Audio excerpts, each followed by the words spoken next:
తిరుమలలో 6గురు భక్తులు చనిపోవడం జరిగింది. 48 మంది భక్తులు ఈరోజు హాస్పిటల్ పాలయ్యారు. బహుశా తిరుమల చరిత్రలో ఇంతవరకు ఎప్పుడూ ఇట్లాంటి సంఘటన జరిగి ఉండదు.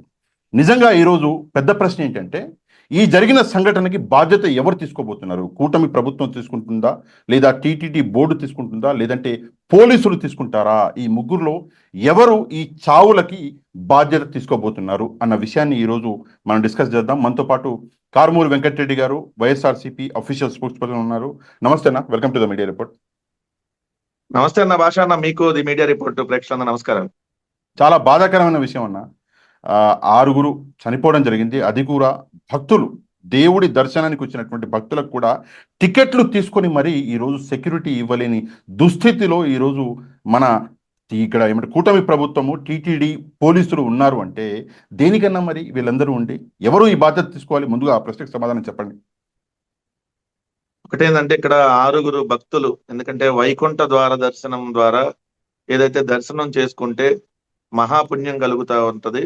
ఆ రోజు డైరెక్ట్ గా దేవుడు అక్కడ ఉంటాడు, మన కోరికలన్నింటినీ ఆయన తీరుస్తాడు అనేటటువంటి ఏదైతే అపారమైనటువంటి నమ్మకంతో దాదాపుగా 4 రాష్ట్రాల నుంచి వచ్చినటువంటి సార్, తమిళనాడు, కర్ణాటక, తెలంగాణ, ఆంధ్రప్రదేశ్, ఈ 4 రాష్ట్రాల నుంచి వచ్చినటువంటి వేలాది మంది కాదు సార్, లక్షలాది మంది అని చెప్పాలి. ఎందుకంటే 1,20,000 టోకెన్లను 3 రోజులకు సంబంధించి ఇస్తున్నామనంటే 1,20,000 టోకెన్లు ఇస్తున్నామంటే దాదాపుగా 3-4 లక్షల మంది వస్తారు పబ్లిక్. సో అక్కడ అప్పటికి ఎంతమంది వచ్చారనేది ఎవరు కూడా ఎగ్జాక్ట్ గా అంచనా అయ్యేటువంటి పరిస్థితి. దాదాపు 1,00,000 మంది వచ్చినా కూడా అంతమంది భక్తులు వస్తున్నారన్నప్పుడు ఏ రాష్ట్ర ప్రభుత్వం అయినా ఏ విధమైనటువంటి చర్యలు తీసుకుంటది? సో అక్కడ పోలీస్ యంత్రాంగాన్ని పటిష్టంగా పెట్టి ఒక ఆర్గనైజ్డ్ గా వాళ్ళకి టికెట్లు ఇచ్చేటటువంటి కార్యక్రమం చేయాలి. కానీ ప్రభుత్వంగా వ్యవహరించకుండా, ప్రభుత్వంలో ఉన్నటువంటి ప్రభుత్వ అధినేతల దగ్గర నుంచి తిరుమల తిరుపతి దేవస్థానం చైర్మన్ దాకా, అక్కడ ఉన్నటువంటి ఈఓ, జేఈఓ, లేదంటే ఎస్పీ స్థాయి అధికారి, లేదంటే మీరు అన్నట్టుగా కలెక్టర్ల దాకా అందరూ కూడా రాజకీయ పార్టీ నాయకులు అయిపోతే అక్కడ రాజకీయమే జరిగింది. ప్రభుత్వం పనితీరు జరగదు కదా. అందుకని వాళ్ళు కంప్లీట్ గా చంద్రబాబు నాయుడు గారి భజనలో, లోకేష్ భజనలో, వాళ్ళకి సంబంధించి వాళ్ళ మెప్పు పొందడం కోసం, లేదు అంతకుముందు ప్రభుత్వంలో ఏదో జరిగిపోయిందని చెప్పి ఒక అపవాదు వేసేసేయాలి అనేటటువంటి ఒక కోణంలో ఆలోచించడం వల్ల ప్రజలని పూర్తిగా గాలికి వదిలేయడం వల్ల 6గురు చనిపోయారనేది వాస్తవం. దీనికి మీరు స్ట్రైట్ పాయింట్ అడిగారు, ఎవరు బాధ్యత తీసుకుంటారని. మీరు ఎవరు బాధ్యత తీసుకుంటారు స్ట్రైట్ పాయింట్ అడిగారు. టీటీడీ తీసుకుంటారా, ప్రభుత్వం తీసుకుంటారా, పోలీసులు తీసుకుంటారు? ఎవరు తీసుకోరు సార్. మళ్ళీ చెప్తున్నా, ఎవరు తీసుకోరు. ఎందుకంటే ఇప్పుడు ఒక కమిషన్ వేశారు కదా, జ్యుడిషియల్ ఎంక్వైరీ వేస్తున్నామని చెప్పారు కదా. ఈ ఎంక్వైరీ వల్ల ఏం తేలదు సార్. 1 సంవత్సరం 2 సంవత్సరాలు పోయినాక రిపోర్ట్ ఇస్తారు. ఇచ్చి దోషం భక్తుల్ది, పాపం వైఎస్ఆర్సీపీదని ఇస్తారు సార్. రాసి పెట్టుకోండి, మళ్ళీ చెప్తున్నా. ఈ ఎంక్వైరీ అంటే నాకు ఒక విషయం గుర్తొస్తుంది. గోదావరి పుష్కరాల్లో కూడా ఒక సంఘటన జరిగితే అప్పుడు కూడా ఒక ఎంక్వైరీ చేసినట్టున్నారు కదా. సార్, అందుకని చెప్తున్నా. గోదావరి పుష్కరాలు జరిగింది 2015వ సంవత్సరంలో. గోదావరి పుష్కరాలు జరిగినాయి 2015వ సంవత్సరంలో. గోదావరి పుష్కరాలు ఎప్పుడు జరిగింది? 2015 జూలై 14వ తారీఖున గోదావరి పుష్కరాలు జరిగితే అప్పుడు కూడా తొలి రోజు స్నానాల కోసం చంద్రబాబు నాయుడు గారు ఏదైతే విఐపి ఘాట్లు ఉండగా అక్కడ స్నానం చేయకుండా, ఏదైతే డైరెక్టర్ ఒక అతను ఉంటాడు, బోయిపాటి శ్రీను అని, ఈ బాలకృష్ణ సినిమాలు ఎక్కువ తీస్తా ఉంటాడు, ఆ బోయిపాటి శ్రీను అనేటటువంటి ఒక డైరెక్షన్ లో ఒక షార్ట్ ఫిలిం తీయటం కోసం అని చెప్పి చంద్రబాబు నాయుడు గారు సామాన్య భక్తులు ఎక్కడైతే స్నానం చేస్తారో ఆ ఘాటుకు వెళ్ళటం వల్ల సామాన్య భక్తులందరినీ బయటే నిలబెట్టేసి అక్కడ మొత్తం బారికేడ్లు పెట్టేసి అన్ని గేట్లు అడ్డం పెట్టేసి వాళ్ళందరిని ఆపి చంద్రబాబు నాయుడు గారు స్నానం చేసిన దాకా మీరు ఎవరు స్నానాలు చేయకూడదని చెప్పేదానికోసం చెప్తూ చంద్రబాబు నాయుడు గారు స్నానం చేసి బయటకు వచ్చినాక అందరిని ఒకేసారి వదలటం వల్ల 29 మంది స్పాట్ లో చనిపోయారు సార్. 29 మంది స్పాట్ లో చనిపోతే అప్పుడు రిటైర్డ్ జస్టిస్ అయినటువంటి సోమయాజుల అధ్యక్షతన అప్పటి చంద్రబాబు నాయుడు గారి ప్రభుత్వం కమిషన్ వేసింది. ఆ కమిషన్ వేసినప్పుడు ఆ కమిషన్ రిపోర్ట్ ఎప్పుడు ఇచ్చిందో తెలుసా సార్? 2015 జూలై 14లో ఇన్సిడెంట్ జరిగితే 2018 సెప్టెంబర్ 20 రిపోర్ట్ ఇచ్చింది. 2018 సెప్టెంబర్ 19 రిపోర్ట్ ఇచ్చింది. అంటే 3 సంవత్సరాల తర్వాత రిపోర్ట్ ఇచ్చారు. ఇచ్చి దోషం భక్తులది, పాపం మీడియాదని ఇచ్చారు సార్. దోషం భక్తులదంట, చనిపోవటానికి దోషం, ఆ పాపం మీడియా చేస్తుందంట. మీడియా అంట ఈ రోజు స్నానం చేయటం అద్భుతం అని చెప్పి మీడియా ప్రచారం చేస్తుందంట. గోదావరి పుష్కరాల్లో ఉన్నప్పుడు ఏ పుష్కరాల్లో అయినా ఏ రోజు స్నానం చేసినా మంచిదే. ఇప్పుడు వైకుంఠ ద్వార దర్శనంలో ఏ రోజు దర్శనం చేసుకున్నా మంచిదే. నార్మల్ దర్శనం చేసుకున్నా మంచిదే ఎప్పుడైనా కూడా. కానీ ఇప్పుడు రిపోర్ట్ ఏమి ఇస్తారంటే అసలు వైకుంఠ ద్వార దర్శనం 10 రోజులు కల్పించింది వైఎస్ఆర్సీపీ కాబట్టి ఈ పాపం వైఎస్ఆర్సీపీది, ఈ దోషం భక్తులది అని రేపొద్దున రిపోర్ట్ ఇస్తారు. ఈ ఈ- దానికి ఈ- సంబంధించి రాత్రి ఈ రోజు మీరు ఆంధ్రజ్యోతి న్యూస్ పేపర్ చూసారా? చూశాను. ఈ రోజు ఆంధ్రజ్యోతి న్యూస్ పేపర్లో ఒక వింత జరిగింది. వింత అనండి, విశేషం అనండి, లేదా కావాలని కక్ష అనండి, ఏదైనా సరే ఒకసారి ఏంటంటే వీళ్ళల్లో ఉన్నటువంటి గొడవలు ఈరోజు బయటపడ్డాయి. కేవలము ఇక్కడ మనం చూసుకుంటే చైర్మన్, టీటీడీ చైర్మన్, ఈఓ మధ్యలో ఉన్నటువంటి గొడవల వల్లనే ఈ 6 చనిపోయారు అని చెప్పేసి ఆంధ్రజ్యోతి డైరెక్ట్గా చెప్పడం జరిగింది. దీని గురించి మీరేమంటారు? సార్ ఇప్పుడు నిజం దాచాలనుకున్నా దాయదు. ఇప్పుడు ఎట్లా ఉంటదంటే ఆంధ్రజ్యోతి అనేటటువంటి పత్రిక తెలుగుదేశం పార్టీకి సంబంధించినటువంటి కరపత్రిక అన్ని తెలుసు. చంద్రబాబు నాయుడు గారికి కించిత్ మచ్చ కూడా పడకుండా, ఎక్కడా కూడా చిన్న డ్యామేజ్ కూడా జరగకుండా కాపాడేటటువంటి పత్రిక అని కూడా అందరికీ తెలుసు. కానీ ఇక్కడ చంద్రబాబు నాయుడు గారిని కాపాడుతానే, మళ్ళీ ఇక్కడ మనం నోట్ చేయాల్సిన పాయింట్, చంద్రబాబు నాయుడు గారిని కాపాడుతానే అసలు ఈ ప్రభుత్వం తప్పేమీ లేదు.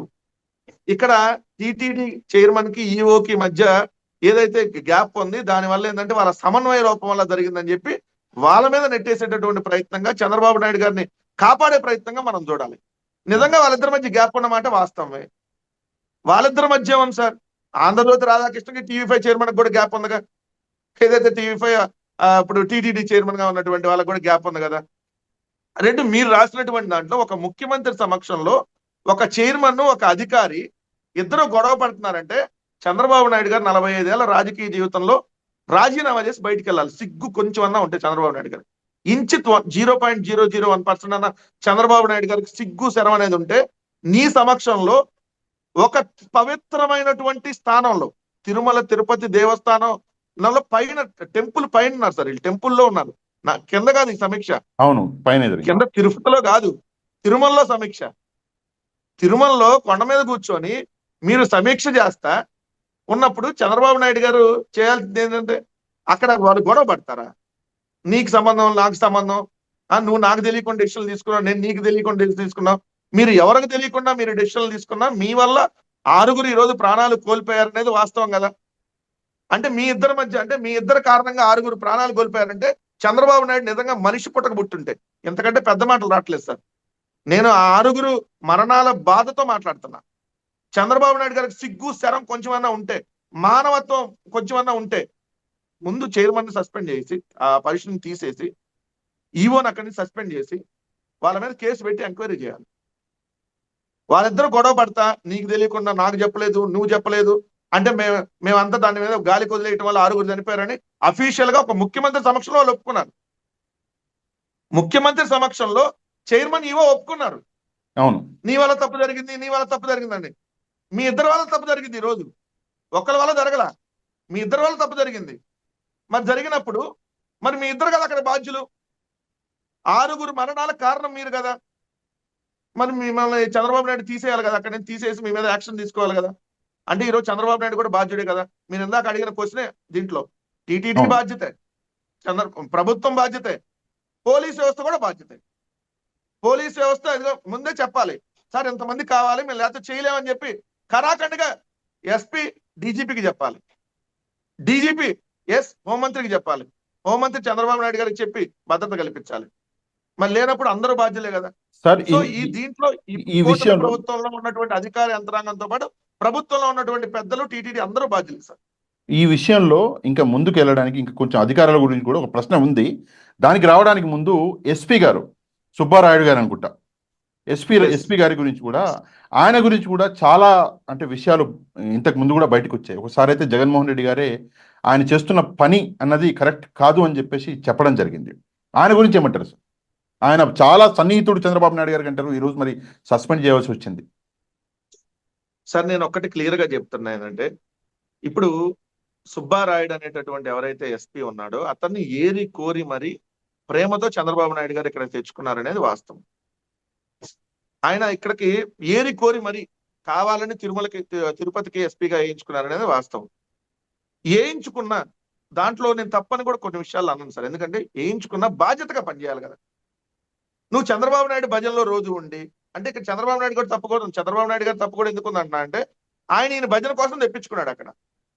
ఆయన ఎస్పీగా బాధ్యతలు నిర్వహించడానికి చెప్పుకోవట్లేదు. చంద్రబాబు నాయుడు గారికి పర్సనల్ ఎస్పీగా బాధ్యతలు నిర్వహించడానికి తెప్పించుకున్నాడు. తిరుపతి జిల్లా ప్రజలకి ఎస్పీగా బాధ్యతలు నిర్వహించడానికి రాలా అతను. చంద్రబాబు నాయుడు గారికి స్పెషల్ గా బాధ్యతలు నిర్వహించడానికి వచ్చాడు. అందుకనే మీరు చూస్తే తిరుపతి జిల్లాలో ఈ ఎస్పీ సుబ్బరాయుడు వచ్చిన తర్వాత అక్రమ కేసులు ఎక్కువైనాయి. రెడ్ బుక్ రాజ్యాంగం నడుస్తా ఉంది. ఏదైతే వైఎస్ఆర్ కాంగ్రెస్ పార్టీ కార్యకర్తల నాయకుల మీద అక్రమంగా కేసులు బనాయిస్తా ఉన్నారు. దానికోసం అతను తెచ్చుకున్నారు. చంద్రబాబు నాయుడు గారు తెచ్చుకుని దానికోసం తెచ్చుకొని స్పెషల్ గా వేసుకున్నారు.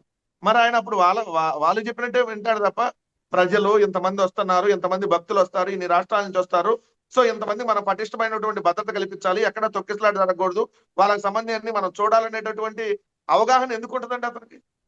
చంద్రబాబు నాయుడు గారు చెప్పినట్టు పనిచేస్తాడు తప్ప. దేవుడి మహిమ చూడండి సార్, దేవుడి మహిమ చూడండి. ఆయన ఏరి కోరి తెచ్చుకున్నటువంటి ఎస్పీని ఈరోజు ఆయనే తీసేయవలసి వచ్చింది. అది నిజంగా దేవుడి మహిమ అనాలి, తప్పు చేసిన వాడికి అది. సరే ఇందాక మీరు రెడ్ బుక్ రాజ్యాంగం అన్నారు కాబట్టి ఒక చిన్న విషయం. రెడ్ బుక్ రాజ్యాంగంలో భాగంగా దాదాపు 50 మందికి పైగా ఎవరైతే టీటీడీలో పనిచేస్తున్నటువంటి పాత అధికారులు ఉన్నారో, ఎవరికైతే అవగాహన ఉందో, ఎవరైతే ఇన్ని రోజులు బాగా నడిపారో వాళ్ళని రెడ్ బుక్ రాజ్యాంగంలో భాగంగా వాళ్ళని సస్పెండ్ చేసి లేదా తీసేసి కొత్త వాళ్ళు ఎవరికైతే అవగాహన లేదో వాళ్ళకి ఇవ్వడం వల్ల ఈ సంఘటన జరిగింది అని చెప్పేసి కూడా అంటున్నారు. దాని గురించి ఏమంటారు? Yes sir, this is 100% right sir. ఎందుకంటే అసలు మన దీనికి కారణాలు ఏంటనే దాని మీద అందరూ విశ్లేషిస్తున్నప్పుడు ఒకటి విషయం మనం మర్చిపోతుంది ఏంటంటే, ఇది ఇంతమందికి 1,20,000 మందికి టికెట్లు ఇచ్చేటటువంటి ఒక పెద్ద అంశాన్ని మనం పరిగణలోకి తీసుకున్నప్పుడు దీంట్లో టీటీడీకి సంబంధించినటువంటి కీలకమైనటువంటి 5 డిపార్ట్మెంట్లు పనిచేస్తాయి సార్. దాంట్లో టీటీడీ విజిలెన్స్ డిపార్ట్మెంట్ కావచ్చు, టీటీడీ హెచ్ఆర్ డిపార్ట్మెంట్ కావచ్చు, టీటీడీ ఇంజనీరింగ్ డిపార్ట్మెంట్ కావచ్చు, టీటీడీ ఐటీ డిపార్ట్మెంట్ కావచ్చు, పోలీస్ వ్యవస్థ కావచ్చు. ఈ 5 వ్యవస్థలు ఒకరికొకరు కోఆర్డినేషన్ చేసుకొని ఎస్ మనం ఈరోజు ఇంతమందికి టికెట్లు ఇవ్వాలనుకుంటున్నాం, ఎన్ని కౌంటర్లు ఉన్నాయి, దానికి అసలు ఎన్ని కంప్యూటర్లు పడతాయి, ఎంత ఇంటర్నెట్ ఏంటి, తన బ్యాకప్ ఏంటి, దానికి సంబంధించినటువంటి ఎక్కడన్నా మనం ఏదన్నా మధ్యలో సర్వర్ డౌన్ అయితే ఏంటి పరిస్థితి, ఇవన్నీ మొత్తం ప్రీ ప్లాన్డ్ గా ఒక ఆర్గనైజ్డ్ గా అన్ని సెటప్ చేసుకొని మరి ఈ కార్యక్రమం చేయాలి. వీళ్ళు నిన్న ఏదైతే తొక్కిసలాట జరిగిన రోజు ఉదయం వరకు కూడా అక్కడ మన ప్రింట్ వస్తుంది కదా సార్, మన టికెట్ ప్రింట్ వచ్చేటటువంటి ప్రింట్ రోల్స్ కూడా ఆ కేంద్రాల్లోకి రాలి, ఆ 8 కేంద్రాల్లోకి రాలి. అంటే ఎంత దారుణమైనటువంటి ఆర్గనైజేషన్ ఇక్కడ ఉందో ఒకసారి మనకి దీనికి ఎగ్జాంపుల్. సో దీంట్లో అంటే వాళ్ళు పూర్తిగా అంతకుముందు ఏంటంటే సార్ దీంట్లో సీనియర్లు ఉండేవాళ్ళు మొత్తం. అక్కడ అంటే సీనియర్ అధికారులు ఉంటే వాళ్ళకి ఏంటంటే ఆల్రెడీ 1 సారో 2 సార్లు లేదంటే మినిమం 1 సారన్నా ఏదైతే ఈ వైకుంఠ ఏకాదశికి సంబంధించినటువంటి ఆ 10 రోజుల దర్శనాలని ఆర్గనైజ్ చేసినటువంటి అనుభవం ఒకసారైనా మినిమం ఉంది. మినిమం ఒకసారి ఉంది, మాక్సిమం 4-5 సార్లు కూడా ఉన్నా లేదు అంటూ ఉన్నారు.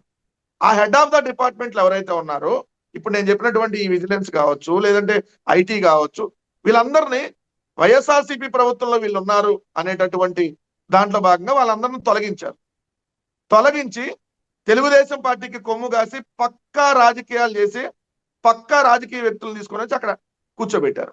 రెడ్ బుక్ రాజ్యాంగం మీరు ఉన్నారు. చైర్మన్ కి ఏమైనా అనుభవం ఉందా సార్? చైర్మన్ 5 సంవత్సరాలుగా తిరుమల వెళ్ళలేదంట. ఇట్లాంటి వాడికి ఎవడన్నా చైర్మన్ ఇస్తాడా? మనిషి పుట్టక పుట్టినాడు ఇట్లాంటి వాడికి చైర్మన్ ఇస్తారా? తిరుమల అంటే అంత విశ్వాసం సార్. ఈ రోజు మేము మా పార్టీ ఓడిపోయినా కూడా నేను 2 సార్లు ఇల్లు వచ్చాను ఈ 6 నెలల్లో. ఎవరుంటే ఏముంది సార్, దేవుడికి సంబంధం ఏంటి? కానీ ఆ టీటీడీ చైర్మన్ అనేటటువంటి ఈ బొలినేని నాయుడు ఇతను జగన్మోహన్ రెడ్డి గారు ముఖ్యమంత్రిగా ఉన్నాడని చెప్పి 5 సంవత్సరాలు తిరుమల పోలేదంట. అని జగన్మోహన్ రెడ్డి గారు ముఖ్యమంత్రిగా ఉంటే నీకు తిరుమల దేవుడి మీద కక్ష అంటే అట్లాంటి వ్యక్తికి చైర్మన్ పదవి ఇచ్చారు. 2 ఇక్కడ ఉన్నటువంటి ఈఓ ఎప్పుడు తిరుమల ఈఓ చేయాల, జేఈఓ ఎప్పుడు అసలు ఎప్పుడు ఇతనికి అవగాహన లేదు అక్కడ ఏం జరిగింది అనేది. సో ఇట్లాంటి వాళ్ళందరినీ తీసుకొని వచ్చి ఎస్పీ అతనికి ఆ తిరుమలలో ఎప్పుడు అంటే ఈ వైకుంఠ ఏకాదశి కానీ దీనికి సంబంధించి చేసిన అనుభవం ఎప్పుడూ లేదు. ఎంతమంది భక్తులు వస్తే ఎలా చేయాలనే దాని మీద కంప్లీట్ జీరో అవగాహన. ఇట్లాంటి వాళ్ళందరినీ తీసుకొని వచ్చి అనుభవం లేని వాళ్ళందరినీ అక్కడ తీసుకొని వచ్చి పెట్టి చేయమంటే వాళ్ళందరూ రాజకీయాల్లో చూస్తారు, వేరే ఏం చూడరు. ఎందుకంటే పక్క రాజకీయంగా నియమించిన వాళ్ళు. మరి ఇట్లాంటి సంఘటనలు జరగడానికి వాళ్ళే కదా కంప్లీట్ గా బాధ్యులు. ఇక్కడ వాళ్ళ కదా శిక్షించాల్సింది. ఇక్కడ ఇద్దరు గురించి మనం మాట్లాడాలండి. మొదటిగా బిఆర్ నాయుడు గారి గురించి, తర్వాత పవన్ కళ్యాణ్ గారి గురించి. ముందు బిఆర్ నాయుడు గారి గురించి మాట్లాడదాం. మన చంద్రబాబు నాయుడు గారు వెళ్ళి అక్కడ అధికారులని ఒక వీడియో పెట్టి ఆ వీడియోలో మరి ఆయనకు వీడియో రన్ అవుతుంది అని తెలుసో తెలియదో నాకు తెలియదు. కాకపోతే చాలా మంది అనేది ఏంటంటే కావాలని వీడియో పెట్టించాడు చంద్రబాబు నాయుడు గారు అంటున్నారు. వీడియో పెట్టించి మరి అధికారులను తిట్టారు. అక్కడ ఎవరు ఉన్నారు? ముందు ఈవో ఉన్నారు. నా ప్రశ్న ఏంటంటే ఎందుకు అక్కడ చైర్మన్ లేడు, టీటీడీ చైర్మన్ లేడు? టీటీడీ చైర్మన్ బాధ్యత కదా. చంద్రబాబు నాయుడు వచ్చినప్పుడు అక్కడికి వెళ్ళి మొత్తం జరిగిన సంఘటన ఏంటో చెప్పి అక్కడ ఇష్యూ ఏంటో ఎక్స్ప్లెయిన్ చేయడం అనేది టీటీడీ చైర్మన్ బాధ్యత. టీటీడీ చైర్మన్ లేడు. ఏంటి ఆ గ్యాప్? అండ్ టీటీడీ చైర్మన్ గారు ఆ పదవిలో ఉండి కూడా ఎందుకు ఇంత లైట్ తీసుకుంటున్నాడు ఆ పదవిని? సార్ ఇక్కడ ఇప్పుడు ఈ రోజు ఆంధ్రజ్యోతి రాసిన కథనమే దానికి ఎగ్జాంపుల్. అంటే నేను కూడా కొంతమందితో మాట్లాడినప్పుడు, తిరుమల వెళ్ళినప్పుడు నేను కొంతమందితో మాట్లాడితే, అంటే కొంత రాజకీయంగా ధర్మారెడ్డి గారిని విభేదించారు అంతకుముందు. వైఎస్ఆర్ కాంగ్రెస్ పార్టీ ప్రభుత్వంలో ధర్మారెడ్డి గారు కంప్లీట్ గా ఆయన ఈవోగా ఉన్నారు. జగన్మోహన్ రెడ్డి గారు వచ్చినప్పటి నుంచి ఆయన ఈవోగా ఉన్నప్పుడు ఆయన చాలా మంది విభేదించారు పొలిటికల్ కోణంలో. ఇతను ఈ దర్శనాలు అన్ని అడిగినంత ఇవ్వటం లేదు, చేయటం లేదు, చాలా స్ట్రిక్ట్ గా కరాఖండిగా చెప్పేస్తాడు అని చెప్పి కొంతమంది వ్యతిరేకించారు. కానీ ఒక ఈవో వస్తున్నాడంటే ఎంప్లాయీస్ అందరూ భయపడేవాళ్ళు. ధర్మారెడ్డి అనేటటువంటి ఈవో వస్తుంటే ఎంప్లాయీస్ అందరూ భయపడేవాళ్ళు. అమ్మో ఇతను చండశాసనుడు, చాలా స్ట్రిక్ట్ గా ఉండాలి. కింద నుంచి ఆయన తిరుపతిలో కింద బయలుదేరాడు ఎల్పీ దగ్గర అంటే పైన ఎలక్ట్ అయ్యేవాళ్ళంట. కానీ ఈ రోజు ఇక్కడ ఉన్నటువంటి ఈవో కానీ చైర్మన్ కానీ వస్తే కనీసం అక్కడ ఉన్న అటెండర్లు కూడా పట్టించుకునేటటువంటి పరిస్థితి లేదు. ఎందుకంటే వీళ్ళందరూ పక్కా రాజకీయం మాట్లాడుతున్నారు. అక్కడ ఒక వ్యవస్థను ఎలా నడపాలో కాకుండా ఒక పార్టీని ఎలా బిల్డప్ చేయాలో చూస్తున్నారు. తిరుమల కొండ మీద ఎంత దారుణం సార్! తిరుమల కొండ మీద, అరే ఈ కొండ మీద వచ్చేటటువంటి భక్తులు హిందూ మతాన్ని ఇంకా మనం ఎలా పెంపొందించాలనే దాని మీద కాకుండా తెలుగుదేశం పార్టీని ఎలా పెంపొందించాలనే దాని మీద దృష్టి పెడితే ఏ ఎంప్లాయ్ అయినా ఏ విధంగా ట్రీట్ చేస్తారు సార్ వాళ్ళని? సో ఇక్కడ జరుగుతుంది అది. అందుకని మీరు అన్నట్టుగా చైర్మన్ వచ్చినప్పుడు అక్కడ చైర్మన్ మీద చంద్రబాబు నాయుడు టీటీడీ చైర్మన్ మీద చర్యలు తీసుకోమని దమ్ముంటే టీటీడీ చైర్మన్ కి రాజీనామా చేయించమనండి. రెండో రోజు టీవీ5 ఎత్తుకుంటది ఈ చంద్రబాబు నాయుడు ప్రభుత్వం కూలిపోబోతుందని. ఎందుకంటే ఇన్నాళ్ళు ఎత్తుకుంది వాళ్ళే కదా. ఆయన ఎప్పుడో 18 నెలల క్రితం అడిగాడంట. మీకు టీటీడీ చైర్మన్ ఇంటర్వ్యూలో మీకు ఒకటి గమనించాలి. ఆయన చెప్పాడు, నేను ఎప్పుడో చంద్రబాబు నాయుడు గారిని ఎలక్షన్స్ కంటే 18 నెలల ముందే అడిగాను నాకు టీటీడీ చైర్మన్ పదవి కావాలని. అంటే పక్కా ఆర్గనైజ్డ్ గా జగన్మోహన్ రెడ్డి గారి ప్రభుత్వం మీద కుట్ర చేయడానికి వీళ్ళందరూ కలిసి చేశారనేది కదా దానికి అర్థం. టీవీ5కి భయపడి ప్రస్తుతం ఎట్లాంటి చర్యలు తీసుకుంటలేడా చంద్రబాబు నాయుడు గారు? అంతే. టీవీ5 ఏబిఎన్ మీద చర్యలు తీసుకోమని సార్. టీవీ5 ఏబిఎన్ మీద వీళ్ళు తప్పుడు వార్తలు రాస్తున్నారు, ఇదిగో నా మంత్రి మీద తప్పుడు వార్తలు రాశారని చెప్పానండి. మొన్న రాశారు కదా డార్లింగ్ మంత్రి అనగాని సత్యప్రసాద్ మీద. మరి దాని మీద ఏమన్నా చంద్రబాబు నాయుడు గారు కుయ్యి అన్నాడా? అసలు ఏమన్నా కుయ్యని రియాక్ట్ అయ్యాడా? ఈ రోజు టీటీడీ చైర్మన్ దీనికి బాధ్యుడండి. నేను చైర్మన్ గా వేరే వాళ్ళని వేస్తున్నాను, ఇతనుకి ఈవోకి గ్యాప్ ఉంది, వీళ్ళిద్దరం తీసి పడేస్తున్నా అని చెప్పానండి. తిరుపతి లడ్డు అంశం కూడా బయటకు వస్తుంది. ఎందుకంటే తిరుపతి లడ్డులో వీళ్ళు చేసిన అక్రమాలు కూడా అదే ఈవో శ్యామలరావు చెప్తాడు, ఎస్ సార్ తప్పుడు ప్రకటనలు ఇప్పించారు నా చేత అని చెప్పి. అందుకని ఈవో మీద కానీ చైర్మన్ కదా ఏం మాట్లాడలేడు. ఎందుకంటే దీంట్లో చంద్రబాబు నాయుడు దొంగ, ఈ దొంగలకు సహకరించి వీళ్ళిద్దరు దొంగలు కదా. దొంగల మీద చర్యలు తీసుకుంటే దొంగలు మొత్తం బయటకు వస్తారు కదా సార్. ఓకే అందుకే ఈయన మీద తీసుకోలేడు చర్య, ఆయన మీద తీసుకోలేడు, ఈవో మీద కూడా తీసుకోలేడు, ఎవరి మీద లేదు. కానీ వింత ఏమనిపించింది అంటే ఇందాక నేను అడిగిన చంద్రబాబు నాయుడు గారు వచ్చినప్పుడు అట్లీస్ట్ కర్టసీకైనా చైర్మన్ టీటీడీ చైర్మన్ రావాలి అక్కడికి, కానీ రాలేదు. అంత సీఎంనే లైట్ తీసుకున్నాడు అంటే ఇక సామాన్య ప్రజల్ని ఎట్లా చేస్తాడో నాకు అర్థం కావట్లేదు. అండ్ ఆయన ఈ రోజు చంద్రబాబు నాయుడు తెలుగుదేశం పార్టీ నడుపుతుంది ఇద్దరు మీడియా అధిపతులు సార్. మొన్నటిదాకా ఏంటంటే ముగ్గురు ఉండేవాళ్ళు. ఒకరు రామోజీరావు చనిపోయాడు, కిరణ్ అంటే ఉన్నా కూడా ఓకే అతను కూడా అనుకోండి. ఆ ముగ్గురు ఈనాడు, ఆంధ్రజ్యోతి, టీవీ5 వీళ్ళ ముగ్గురు తెలుగుదేశం పార్టీ నడుపుతున్నారు. ఈ రోజు ప్రభుత్వాన్ని నడుపుతుంది కూడా వాళ్ళే. ఇట్లాంటి కుట్రదారులు ప్రభుత్వాన్ని నడిపితే ఏ విధంగా ఉంటది? రోజుకో కుట్ర జరుగుతుంది, రోజుకోసారి అత్యాచారాలు, హత్యలు, లేదంటే తొక్కిసలాటలు, దొమ్మిలు, దోపిడీలు, లేదంటే ప్రజల మీద బాధుడులు, ఇట్లానే ఉంటది. సో ఇది క్లియర్ గా ప్రజలు కూడా గమనించాలని చెప్తా ఉన్నా మీ ఛానల్ సాక్షిగా. పవన్ కళ్యాణ్ గారి గురించి మాట్లాడాలి, కొంచెం డీటెయిల్గా మాట్లాడాలి. ఎందుకు మాట్లాడాలి డీటెయిల్గా అంటే రాజకీయాలు చేస్తున్నాడా, చంద్రబాబు నాయుడు గారికి వ్యతిరేకంగా పనిచేస్తున్నాడా, చంద్రబాబు నాయుడు గారికి అనుకూలంగా పనిచేస్తున్నాడా అర్థం కావట్లేదు. ఒక్కొక్కప్పుడు ఒక్కొక్క స్టేట్మెంట్ ఇస్తున్నాడు. ముందుగా పవన్ కళ్యాణ్ గారు సారీ చెప్పడం జరిగింది, క్షమించండి అని చెప్పి క్షమాపణ కోరాడు. ఏంటి సార్ దాని వెనకాల ఉన్నటువంటి తాత్పర్యం ఏంటి? సార్ ఇప్పుడు చంద్రబాబు నాయుడు గారు పవన్ కళ్యాణ్ చేత చెప్పించాడు అంతే. మీరు ఇక్కడ రాజకీయం పక్కా కోణం. ఎందుకంటే ఈ ప్రభుత్వం మీద నిన్న జరిగినటువంటి ఇన్సిడెంట్ తో అంతకుముందు చాలా ఇన్సిడెంట్లు జరిగినాయి 7 నెలల్లో.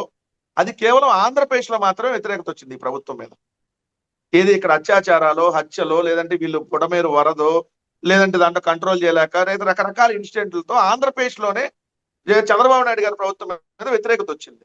ఒక లడ్డు అంశం వచ్చినప్పుడు ప్రపంచవ్యాప్తంగా ఏంటి ఇట్లాంటి దుష్ప్రచారం చేస్తాడు చంద్రబాబు నాయుడు గారు అని ఆయన మీద అప్పుడు వచ్చింది. మళ్ళీ రెండోది నేను ఇన్సిడెంట్ జరిగినప్పుడు 140 కోట్ల మంది హిందువుల ఆరాధ్య దైవంగా ఉన్నటువంటి కలియుగ ప్రత్యక్ష దైవం ఉన్నటువంటి తిరుమల వెంకటేశ్వర స్వామి దగ్గర తొక్కిసలాట జరిగి 6 చనిపోవడం అనేది తిరుమల హిస్టరీలో ఇప్పుడు లేదు sir. First time in history, first time ఇట్లాంటి ఘోరం జరగటం. అవును. ఇంత ఘోరం జరిగినాక ప్రపంచవ్యాప్తంగా ఉన్నటువంటి హిందువులు మొత్తం ఒకసారిగా అవాక్ అయిపోయారు, ఒక్కసారిగా బాధలోకి వెళ్ళిపోయారు. అరే ఏందా వాళ్ళు దర్శనం చేసుకోవడానికి టికెట్ కోసం వస్తే ఇంత సెక్యూరిటీ కల్పించలేక ఇంత తొక్కిసలాట కారణమైన ప్రభుత్వం, ఇంత వరస్ట్ ప్రభుత్వం. 45 ఏళ్ళ అనుభవం చెప్పుకుంటారు చంద్రబాబు నాయుడు గారు. పైన మోడీ ఎన్డీఏ గవర్నమెంట్ ఇక్కడ నడుస్తుంది. పక్కన పవన్ కళ్యాణ్ మొన్నటిదాకా సనాతన్ అని చెప్పి బట్టలు వేసుకొని షోలు చేశాడు. ఇవన్నీ వచ్చిన తర్వాత ఏంటంటే దాన్ని కవర్ చేయాలి.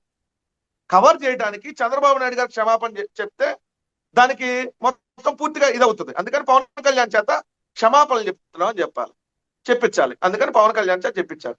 దేవాదాయ శాఖ మంత్రి కదా సార్ క్షమాపణ చెప్పాల్సింది. క్షమాపణలు చెప్పాల్సింది టీటీడీ చైర్మన్ కదా, క్షమాపణలు చెప్పాల్సిన ఆంధ్రప్రదేశ్ రాష్ట్ర ముఖ్యమంత్రి కదా. రాజ్యాంగబద్ధ పదవి కానటువంటి ఒక ఉపము అనేటటువంటి నువ్వు క్షమాపణ చెప్పేది. ఈఓ క్షమాపణ చెప్పాలి, చైర్మన్ క్షమాపణ చెప్పాలి, చంద్రబాబు నాయుడు క్షమాపణ చెప్పాలి, కంట్రోల్ చేయలేని హోంమంత్రి క్షమాపణ చెప్పాలి, దేవాదాయ శాఖ మంత్రి క్షమాపణ చెప్పాలి. అటు ఇటుగా ఆటలో అరటిపండులాగా ఉందో లేదో తెలియని ఉపము ఎవడండి క్షమాపణ చెప్పడానికి? ఇక్కడ ఇంకో క్షమాపణ చెప్పడానికి అంటే చంద్రబాబు నాయుడు చెప్పించాడు అనేది ఇక్కడ అర్థం కదా. లేదు, ఇంకో విషయం ఏంటంటే అదే దాంట్లోనే అదే సభలో మాట్లాడుకుంటూ ప్రస్తుతం ఉన్నటువంటి టీటీడీ చైర్మన్ గురించి, ఈఓ గురించి కూడా పవన్ కళ్యాణ్ మాట్లాడడం జరిగింది. చంద్రబాబు నాయుడు గారు చెప్పలేకపోయిండు, అది వేరే సంగతి. కానీ పవన్ కళ్యాణ్ అయితే నోరు తెలిసి చెప్పేసిండు విషయం ఏంటో. దాని గురించి ఏమంటారు సార్? నోరు తెలిసి చెప్పడం ఏం లేదు సార్, ఇదంతా డైవర్షన్. ఇప్పుడు మీరు నన్ను ఈ క్వశ్చన్ అడిగారంటే ఏంది, పవన్ కళ్యాణ్ క్షమాపణ చెప్పాడు అనేది ఒకటి తీసుకొని అసలు అంశం డైవర్ట్ అయిపోతుంది కదా. అసలు అంశం డైవర్ట్ అయ్యి మీరు ఈ క్వశ్చన్ అడిగారంటే ఏంటి? మీరని కాదు, జనరల్ గా డిస్కషన్ వచ్చింది కదా. ఒరే పవన్ కళ్యాణ్ అంట సినిమా హీరో, ఈ రాష్ట్రానికి ఉపము, ఈయన క్షమాపణ చెప్పాడు, మనందరి కోసం ఈయన క్షమాపణ చెప్పాడనే డిస్కషన్ రావాలి కదా. అందుకని ఆయన చేత చెప్పించారు. ఆయనకి తెలివితేటతో చెప్పడం అంటుంది సార్. దాని మీద ఇంకోటి రోల్ అవుతా ఉంది. 108 రోజులు అయిందంట పవన్ కళ్యాణ్ అక్కడికి వెళ్ళి. ఏది ఈ తిరుపతి లడ్డులో కల్తీ జరిగిందని చెప్పి తప్పుడు కోతలు కూసి అక్కడికి వెళ్ళి తిరుపతి వెళ్ళి మీటింగ్ పెట్టి వచ్చాడు కదా. మీటింగ్ పెట్టి వచ్చి 108 రోజులు అయిందంట. 108 రోజులు అంటే 108కి ఒక ప్రత్యేకత ఉంటుంది. 108 అనేది దేవుడు ప్రదక్షిణలో ఇట్లా 108 అంట. మళ్ళీ 108 రోజుల తర్వాత అక్కడికి వెళ్ళి క్షమాపణ చెప్పాడు. అక్కడ ఆ రోజు తప్పు మాట్లాడాడు, ఈ రోజు వెళ్ళి క్షమాపణ చెప్పాడు. దేవుడు స్క్రిప్ట్ అంటున్నారు. అంటే ఎట్లా కూడా ఉంటుంది మన భక్తిని బాగా నమ్మే వాళ్ళకి సంబంధించి. ఒకటి నేను క్లియర్ గా అంటుంది ఏంది సార్, క్షమాపణ చెప్పటం కాదు సార్ దీనికి ప్రాయశ్చిత్తం. అధికారంలో ఉన్నవాడు యాక్షన్ తీసుకోవాలి, ఇంకోటి జరగకుండా చర్యలు తీసుకోవాలి. అధికారంలో ఉన్నాడు ఖండించి, ప్రతిపక్షంలో ఉన్నాడు ఖండించి, ఇదేమి రాజకీయం అండి? ఫస్ట్ టైం చూస్తున్నాం మనం. అధికారంలో ఉన్నాడు యాక్షన్ తీసుకోవాలి, ఇంకోటి జరగకుండా చర్యలు తీసుకోవాలి. అధికారంలో ఉన్నాడు ఖండిస్తాడంట, ప్రతిపక్షంలో ఉన్నాడు కదా ఖండించాల్సింది.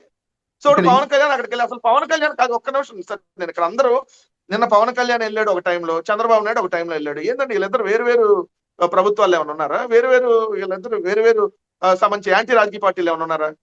ఒకటే ప్రభుత్వంలో ఒక ఆయన ముఖ్యమంత్రి, ఆయన వచ్చినప్పుడు సెక్యూరిటీ, ఎయిర్పోర్ట్ నుంచి సెక్యూరిటీ, యువతల గన్నవరం ఎయిర్పోర్ట్ నుంచి సెక్యూరిటీ. చంద్రబాబు నాయుడు గారు వెళ్ళినప్పుడు తిరుపతి నుంచి అక్కడ మధ్య పర్యటించే ప్రాంతాల దాకా సెక్యూరిటీ, దాదాపు 2000 మంది. అవును. మళ్ళీ తర్వాత పవన్ కళ్యాణ్ వెళ్ళాడు, మళ్ళీ 2 గంటల గ్యాప్ లో మళ్ళీ ఎయిర్పోర్ట్ నుంచి సెక్యూరిటీ.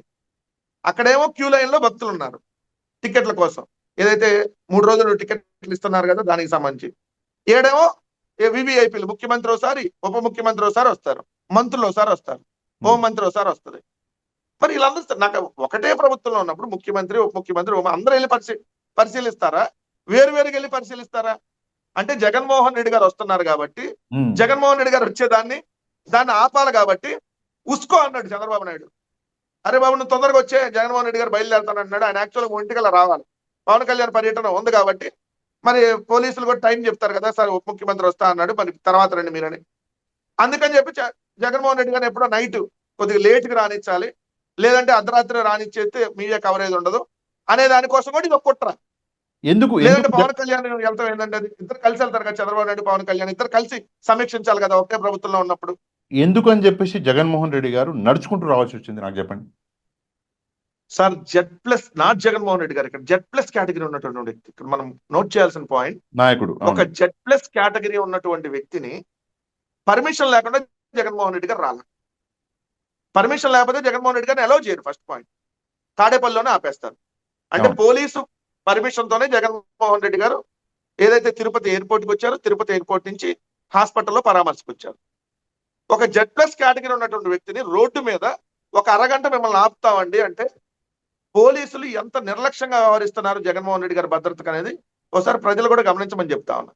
ఒక Z+ కేటగిరీ ఉన్న వ్యక్తిని రోడ్డు మీద అరగంట పాటు ఆపుతానంటే ఎవరు సెక్యూరిటీ కల్పిస్తారు సార్ అక్కడ మీకు?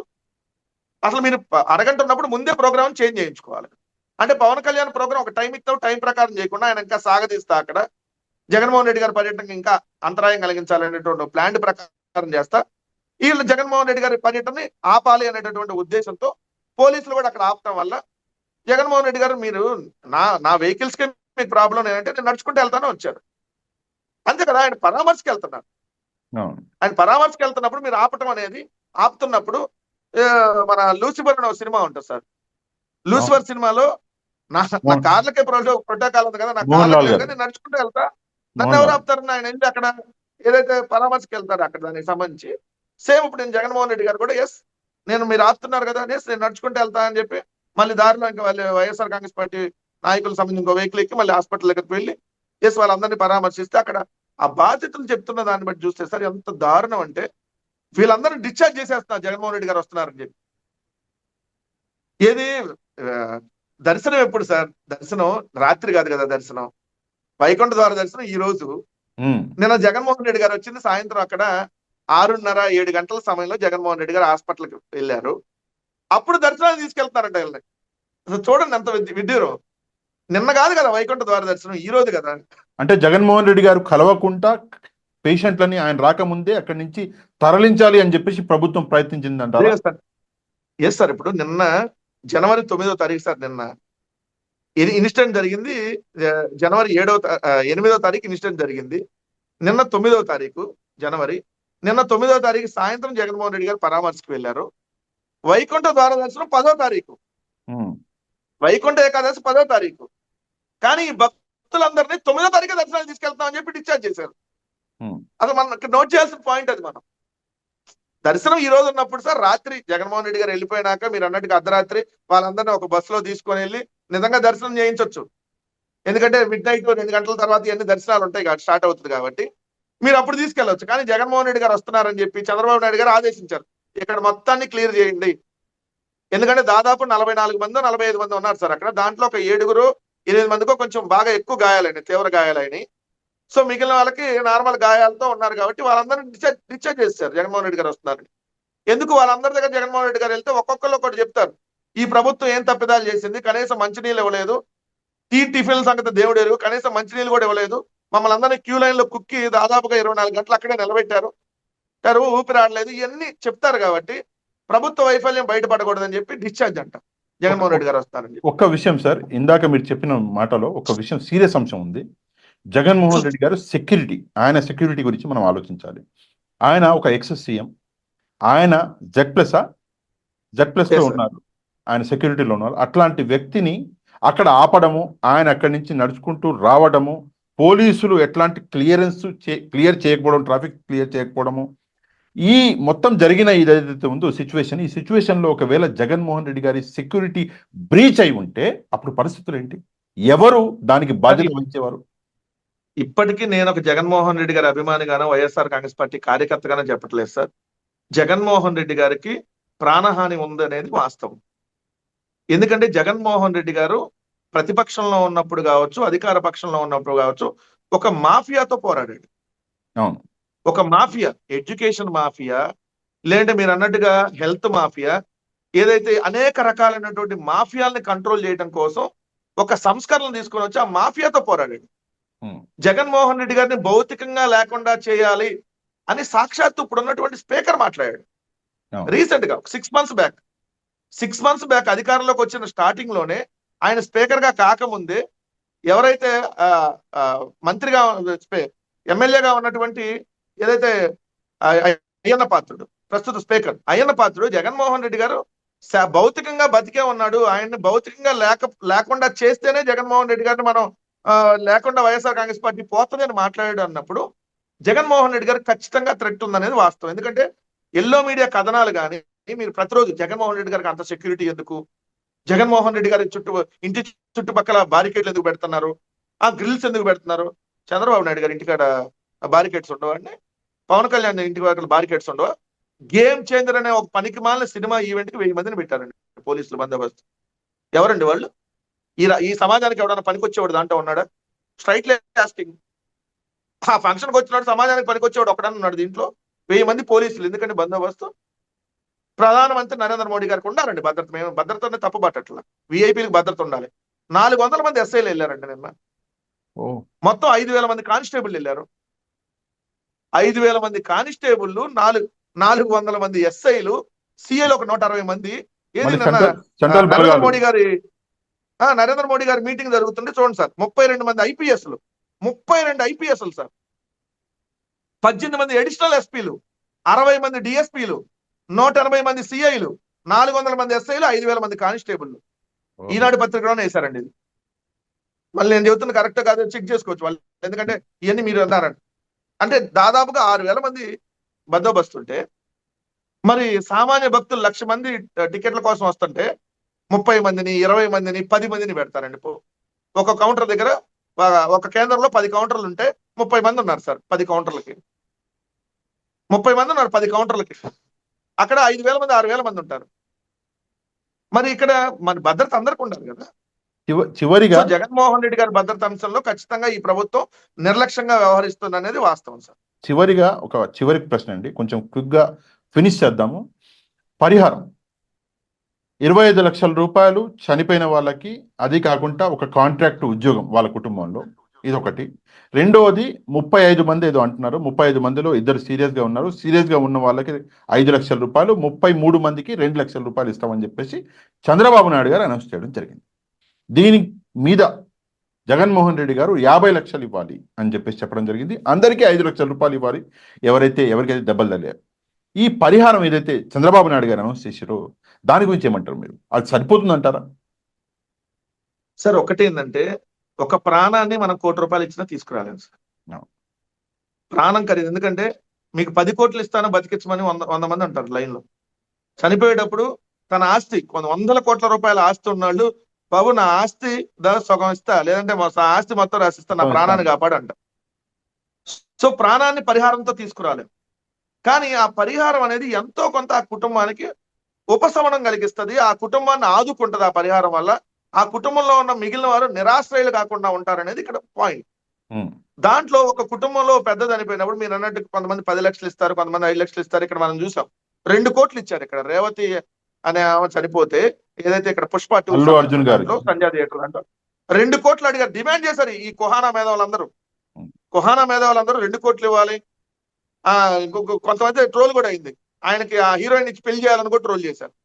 అంటే ఉంటారు ఈ పనికి మళ్ళీ కొంతమంది ఉంటారు, ఆయన తప్పు అట్లా చేయటం. కానీ 2 కోట్ల పరిహారం ఇవ్వాలని డిమాండ్ చేశారు. చేసినప్పుడు ఇప్పుడు మన గేమ్ చేంజర్ జరిగింది. 5 లక్షలు 10 లక్షలు ముష్టేసి వదిలేశారు. ఇప్పుడు నిన్న ఇక్కడ ఇన్సిడెంట్ జరిగింది. 50 లక్షల రూపాయలు జగన్మోహన్ రెడ్డి గారు డిమాండ్ చేశారు ఇవ్వాలండి. 50 లక్షలు ఇస్తే ఏంటంటే ఆ కుటుంబంలో ఆ పెద్దను కోల్పోయినప్పుడు, సో ఆ ఇబ్బంది లేకుండా కుటుంబం ఏదో విధంగా జీవనాధారంతో బతుకుదానికి ఆ 10 లక్షలు 5 లక్షలు సరిపోవు కాబట్టి ఒక 50 లక్షలు అనేది డిమాండ్ చేశారు. సో ఖచ్చితంగా 50 లక్షలు ఇస్తే ఏముంది సార్? ఇప్పుడు చంద్రబాబు నాయుడు గారు సొమ్ము ఇవ్వట్లేదు కదా, చంద్రబాబు నాయుడు గారు సొంత జేబులో హెరిటేజ్ సొమ్ము ఇస్తున్నాడు, ఇవ్వట్లేదు కదా, ప్రభుత్వానికి సంబంధించినటువంటిది కదా, ఇస్తే తప్పేంటి? రెండోది గాయాలైనటువంటి 5 లక్షలు ఇవ్వమంటే ఏదో 2 లక్షలు ఇచ్చి చేతులు దులుపుకున్నారు. సో పరిహారం పెంచాల్సినటువంటి అవసరం ఖచ్చితంగా ఉంది, ఎందుకంటే అది సరిపోదు పరిహారం అనేది. అవును. రెండు, ఇది ప్రభుత్వం ఇస్తుందా అంటే ప్రభుత్వం ఇస్తుందని నేను అనౌన్స్ చేశాను.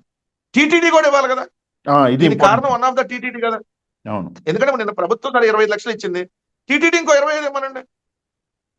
టీటీడీ దగ్గర ఉంది కదా సార్, ప్రజాధనం ఉంది కదా టీటీడీ దగ్గర. ఇప్పుడు ఉన్న టీటీడీ తప్పు కదా ఇది. తిరుమల తిరుపతి దేవస్థానానికి సంబంధించినటువంటి చైర్మన్, అక్కడ ఉన్నటువంటి పాలక మండలిలో ఉన్నటువంటి జనసేన మెంబర్లు, బీజేపీ మెంబర్లు, రియల్ ఎస్టేట్ మెంబర్లు, తెలుగుదేశానికి ఫండింగ్ ఇచ్చిన మెంబర్లు అందరూ ఉన్నారు కదా, పెద్ద పెద్ద మేధావులందరూ ఉన్నారు దాంట్లో. సో మరి అందరూ బాధ్యత కదా, ఒక పాలక మండలి బాధ్యత కదా. సో వాళ్ళందరూ కూడా ఈరోజు బాధ్యత తీసుకోవాలి. ఖచ్చితంగా ఇంకొక 25 లక్షల పరిహారం, 20 లక్షలు సరిపోతే ఇంకో 20 లక్షలు కూడా ఇవ్వాలనేది వైఎస్ఆర్ కాంగ్రెస్ పార్టీ ఖచ్చితంగా డిమాండ్ చేస్తుంది. దాని మీద ఖచ్చితంగా దాని మీద పోరాటం కూడా చేస్తాం. ఓకే, రైట్ అన్న. ఈ రోజు ఒక విషయంతో ఎండ్ చేద్దాము. 6 చనిపోయిన వాళ్ళ ఆత్మలు శాంతించాలి. ఎవరికైతే దెబ్బలు తగిలాయో వాళ్ళు త్వరగా కోలుకోవాలి అని చెప్పేసి పార్టీలకి అతీతంగా మనుషులుగా మనం తప్పకుండా మనందరం ప్రార్థనలు చేయాలి. వాళ్ళు తొందరగా కోలుకోవాలి. రాజకీయాలని తిరుమలకి ఎప్పటికీ తీయకూడదు ఎవరైనా సరే అని కూడా మనం అందరం ఈరోజు తప్పకుండా ఒక వాగ్దానం అన్నది చేయాలి. ముఖ్యంగా చంద్రబాబు నాయుడు గారు చేయాలి. ముఖ్యంగా అక్కడ ఉన్నటువంటి పాలక మండలి ఎవరైతే ఉన్నారో, టీటీడీ పాలక మండలి ఎవరైతే ఉన్నారో వాళ్ళు కూడా దీన్ని ఫాలో అవ్వాలి. రాజకీయాలని టీటీడీ వరకు తీసుకురాకూడదు అని చెప్పేసి తప్పకుండా. థ్యాంక్ యూ వెరీ మచ్ అన్న. Thank you very much for your valuable time. కలుద్దాం. Thank you. థ్యాంక్ యూ అన్న.